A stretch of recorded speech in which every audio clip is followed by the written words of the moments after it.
আসসালামু আলাইকুম বন্ধুরা। আজকে আমি অনেকদিন পর চলে এসেছি বেলডাঙ্গার হাট। আপনারা অনেকেই জানেন যে বেলডাঙ্গাটা একটাই নামে পরিচিত, বেলডাঙ্গার হাট। হাটের সামনে কোরবানি আসছে আমাদের, সেই জন্য হাটে অনেক দুম্বা নিয়ে এসেছে। দুম্বাগুলো দেখছি খুবই সুন্দর লাগছে। শুধু দুম্বাই নয়, এখানে চামড়ার হাট পাবেন, শুকরির হাট পাবেন, ফলমূলের হাট পাবেন, কোদাল দা কাস্তে ইত্যাদি ইত্যাদি, শাক সবজি ইত্যাদি অনেক হাট রকম পাবেন।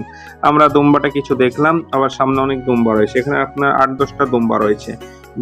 দুম্বাগুলা দেখছি, দেখেই মনে হচ্ছে যে নবীর দেশের মধ্যে এসেছি।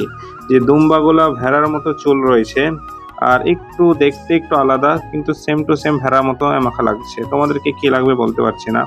তো দুম্বা আমরা দেখলাম। দুম্বা দেখার পর আমরা আবার সামনের দিকে এগাচ্ছি। আমরা দেখতে পাচ্ছি সব দিকে শুধু চামড়া আর চামড়া। এখানে প্রচুর কিন্তু দুর্গন্ধ আসছিল, চামড়া পচে পচে যে একটা দুর্গন্ধ বের হচ্ছিল। আপনার চারিদিকে এখানে যত তাকাবেন সবগুলাই কিন্তু চামড়ার হাট। চামড়ার হাটে আমরা কোনো রকমে পার করে সামনের দিকে চললাম। আমরা যাচ্ছি একটা শপ কেনার জন্য। তো সামনের দিকে আমরা যখন যাচ্ছি দেখতে পাচ্ছি আশেপাশে সব এবার শুকটির হাট।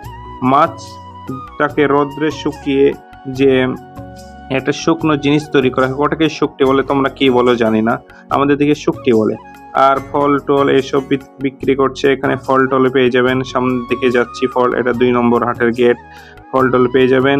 তারপর আর একটু যদি যাবেন তাহলে এখানে আপনি হাতের আংটি টাংটি পাই যাবেন। এখানে লেবু, কলা ইত্যাদি, এটা গজা, এখানে নিমকি, বিস্কুট, চেনাচুর ইত্যাদি ইত্যাদি এখানে পেয়ে যাবেন। তারপরে আমরা সামনে এবার যাবো একটা শপ কেনার জন্য। তো আপনারা এখানে যাবতীয় সবকিছু পেয়ে যাবেন, যা যা আপনাদের দরকার। বেলডাঙ্গার হাটে চলে আসবেন ইনশাআল্লাহ।